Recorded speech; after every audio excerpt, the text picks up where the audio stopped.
राजा बहादुर फड़कन लागे, नाचन लगे मुच्छ के बार, कटकट बोटी गिरे खेत में, उठ उठ रुंड करे तकरार। एक कुमार दुई मर जाए, तीसरा खौफ खाए मर जाए, मरी के नीचे जिंदा लोग को ऊपर लूथ नहीं लटकाए। बुंदेलखंड के 2 असीम शूरवीरों के लिए प्रशस्ति में लिखा गया है ये लोक महाकाव्य आलाखंड, जिसका एक एक छंद सुनकर रोंगटे खड़े हो जाते हैं और हम पहुंच जाते हैं वहीं युद्ध के मैदान में आला उदल के साथ, उसी समय जब ये घटनाएं घटित हो रही। मैं आशुतोष राणा धरोहर में आज आपको सुना रहा हूं चंदेल कालीन लोक महाकाव्य आलाखंड में वर्णित रणबांकुरे आला उदल की अमर कहानी का दूसरा भाग। मेरी मिट्टी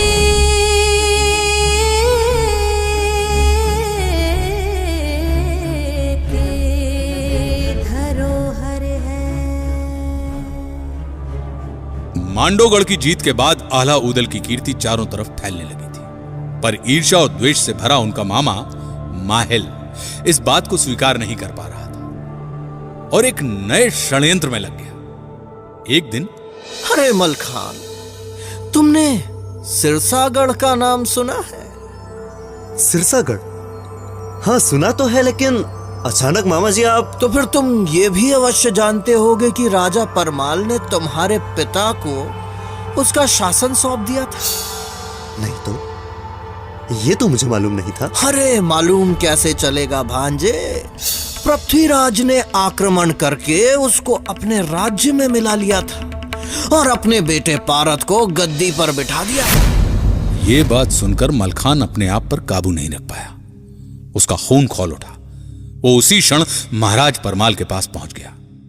आला और उदल वहां पहले से ही मौजूद थे। महाराज की जय हो। कहो पुत्र, इतने विचलित क्यों नजर आ रहे हो? आपने मेरे पिताश्री को सिरसागढ़ का शासन सौंप दिया था और फिर पृथ्वीराज ने आक्रमण करके उसको अपने राज्य में मिला लिया था और अपने बेटे पारत को गद्दी पर बिठा दिया था। महाराज, क्या ये सच है?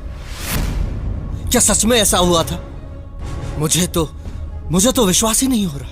ये बात तो मुझे आज तक किसी ने बताई ही नहीं।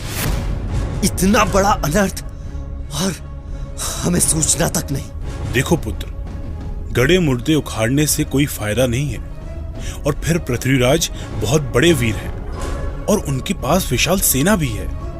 उनसे युद्ध करना मानो मौत को बुलावा देना है, और फिर जितना राजपाट हमारे पास है वो पर्याप्त है। क्षमा करें महाराज, हम सर कटा सकते हैं लेकिन सर झुका नहीं सकते। बिल्कुल, सिरसागढ़ को हमें पुनः जीतना होगा। हमें अपना खोया हुआ स्वाभिमान और सम्मान वापस चाहिए। लंबी बहस के बाद महाराज परमाल ने सिरसागढ़ पर आक्रमण करने का हुक्म दे दिया। अगले कुछ ही दिनों में सिरसागढ़ पर आक्रमण की तैयारी पूरी कर ली गई। फिर से आला के हाथों में महोबा की सेना की कमान सौंप दी गई। एक दूत के हाथों सिरसागढ़ के राजा और दिल्ली के महाराज पृथ्वीराज चौहान के बेटे पारत को यह संदेश भेजा गया कि या तो युद्ध करो या फिर किला खाली कर दो। अकस्मात यह संदेश मिलने के बाद राजा पारत घबरा गया। उसने तुरंत महामंत्री को अपने कक्ष में बुलवा भेजा। मुझे तो कुछ समझ नहीं आ रहा है मंत्री जी। बड़ी विकट परिस्थिति है महाराज।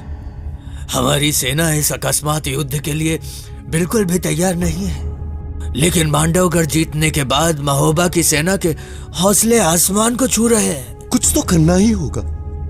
इस तरह हम हाथ पे हाथ धरकर नहीं बैठ सकते। महाराज, मेरा विचार है कि महाराज पृथ्वीराज चौहान को शीघ्रातिशीघ्र इस स्थिति की सूचना भेज दी जाए। मंत्री का सुझाव मान पारथ ने अपने पिता महाराजा पृथ्वीराज चौहान को पत्र भेजा। महामंत्री, हमारे हिसाब से सेना को तुरंत सिरसागढ़ के लिए रवाना कर दिया जाना चाहिए। आपने ठीक फरमाया है महाराज। 10,000 सैनिक, सभी घुड़सवार, ताकि वे जल्द से जल्द सिरसागढ़ पहुंचकर मोर्चा संभाल सके। सेनापति चामुंडा राय, आप कल तड़के ही सिरसागढ़ के लिए कूच करें। जो आज्ञा महाराज। महाराजा पृथ्वीराज चौहान के आदेश अनुसार उनकी सेना का रणनायक चामुंडा राय 10,000 सैनिकों की फौज लेकर सिरसागढ़ की ओर रवाना हो गया। इधर महोबा की सेना सिरसागढ़ की सीमा तक पहुंच गई थी और अगले ही दिन प्रातःकाल आल्हा के नेतृत्व में महोबा की सेना ने सिरसागढ़ पर आक्रमण कर लिया। पारस भी अपनी सेना के साथ तैयार, रणभेरियां बज उठी थी। युद्ध आरंभ हो चुका था। 6 दिनों तक घनघोर घमासान युद्ध होता रहा और कोई निर्णय न निकला कि घोड़ा बिचला था ऊदल का, जिसमें बहे हजारों जवान, आधी जमुना में पानी बहे, आधी बहे रकत की धार। और फिर 7वें दिन ऊदल ने तलवार मारकर पारत को घायल कर दिया। घायल पारत ने युद्ध क्षेत्र से भागकर अपनी जान बचाई।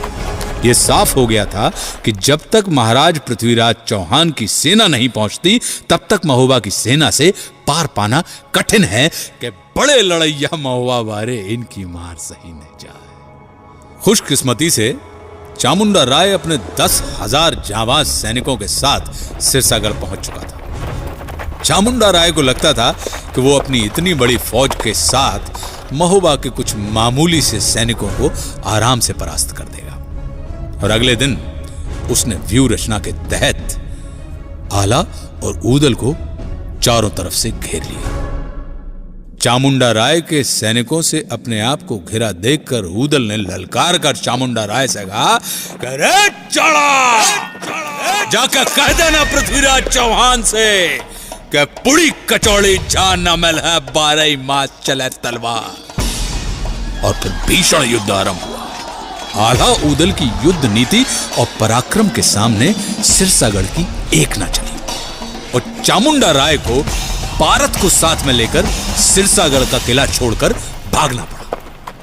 महोबा के वीर रणबांकुरे एक बार फिर से विजयी हुए थे कि बड़े लड़ैया महोबा वारे इनकी मार सही न जाए। एक को मारे दुई मर जाए, तीसरा खौफ खाए मर जाए, मरे के नीचे जिंदा लुक गौ, ऊपर लोथ लई लटकाए। सिरसागढ़ की लड़ाई जीतने के बाद आला ऊदल का ओहदा बहुत ऊंचा हो गया था। ना केवल महोबा बल्कि पूरे भारतवर्ष में इनकी शूरता के नाम का डंका बज रहा था। राजा परमाल भी इस विजय से बहुत प्रसन्न थे। उन्होंने मलखान को सिरसागढ़ का प्रभारी बना दिया। लेकिन माहिल इस बात से खिन्न था और वो मन ही मन सोचने लगा कि क्या किया जाए कि आला ऊदल की ये कीर्ति, ये यश अपयश में बदल जाए। एक दिन आला और ऊदल को एक गंधर्व ने 5 घोड़े दिए जिनका नाम था पक्षीराज, मृगराज, राजसुजान, पवनवेग और मनवेग।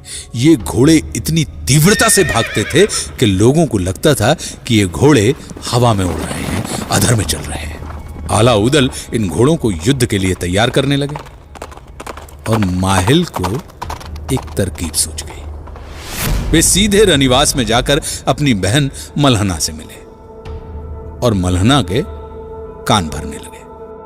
बहना, प्यारी बहना, सुनाई दे रहा है कि आल्हा ऊदल ने घोड़े खरीदे हैं, बेशकीमती घोड़े। लेकिन मैं इस बात से चिंतित हूं कि अचानक ऐसे घोड़े खरीदने की क्या दरकार। मुझे तो दाल में कुछ काला नजर आ रहा। इसमें काला क्या है भैया? युद्ध के लिए तो घोड़े हमेशा खरीदे जाते हैं। कितनी भोली है मेरी बहना। ये घोड़े युद्ध के लिए नहीं खरीदे गए। युद्ध के लिए नहीं खरीदे गए तो फिर किस लिए? अब बहना मेरे मुंह से झूठ ना निकले, लेकिन जहां तक मेरे गुप्तचरों ने बतलाया है कि आल्हा ऊदल के मन में खोट, ये दोनों महाराज और ब्रह्मा को मारकर गद्दी पर कब्जा करना चाहते हैं, तभी ये घोड़े इकट्ठे कर रहे हैं। ये आप क्या कह रहे हैं भैया?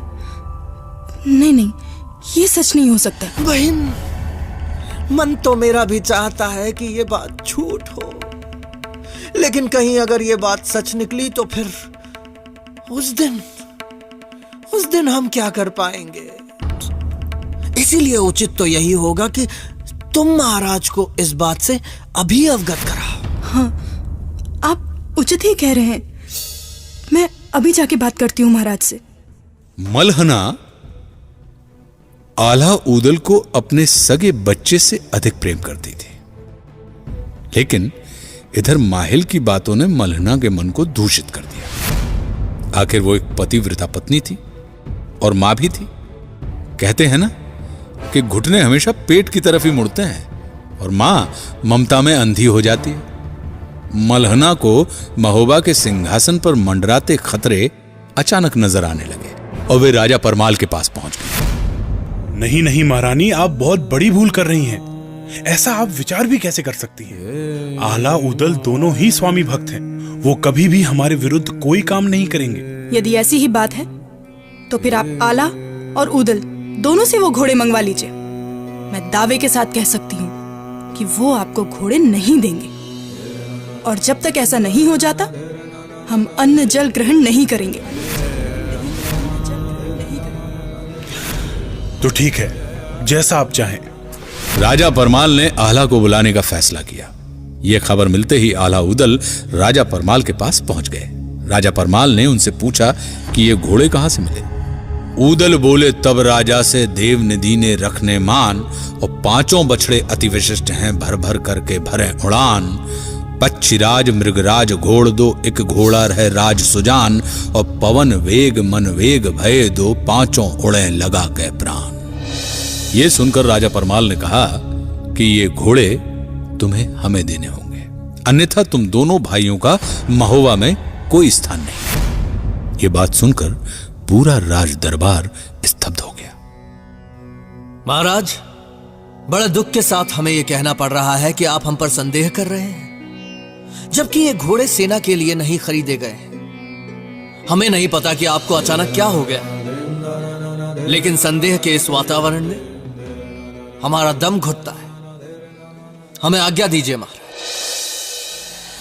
राज दरबार से निकलकर आल्हा सीधे अपनी मां देवलदे के पास पहुंच गए।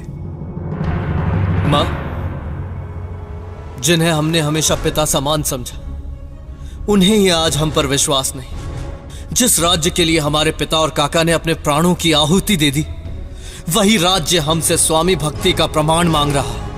अब हमारा यहां एक पल भी ठहरना मृत्यु समान है।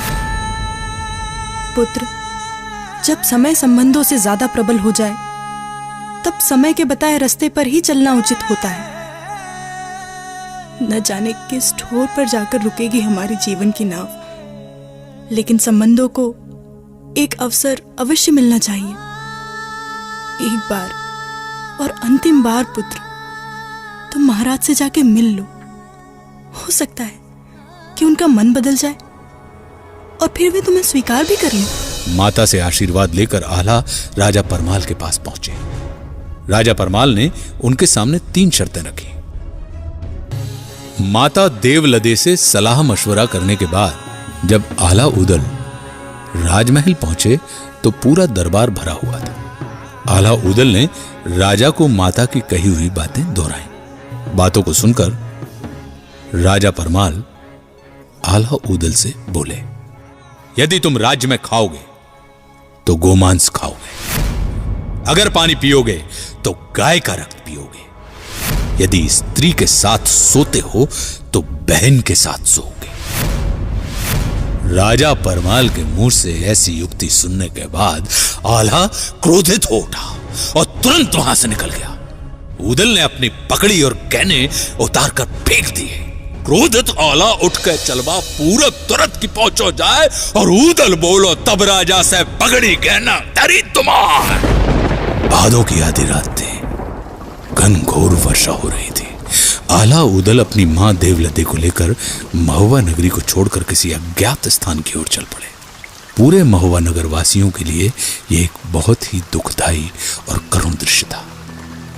इस घटना को गाते हुए आज भी उत्तर और मध्य भारत के अलहत रो पड़ते हैं। नैना नैना आंसू ढारे, दया न कहूँ उठाओ देखाए। आल्हा चली भय, उदल चली भय, जैसे राम लखन चली जाए।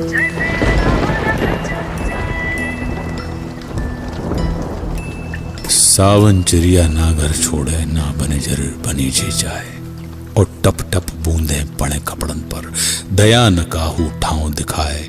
आला चली भय, उदल चली भय, जैसे राम लखन चली जाएं, राजा के डर को न बोले, नैना ढबिक ढबिक रह जाए, नगर निवासी आंसू ढारें, फिर से राम चले वन माए।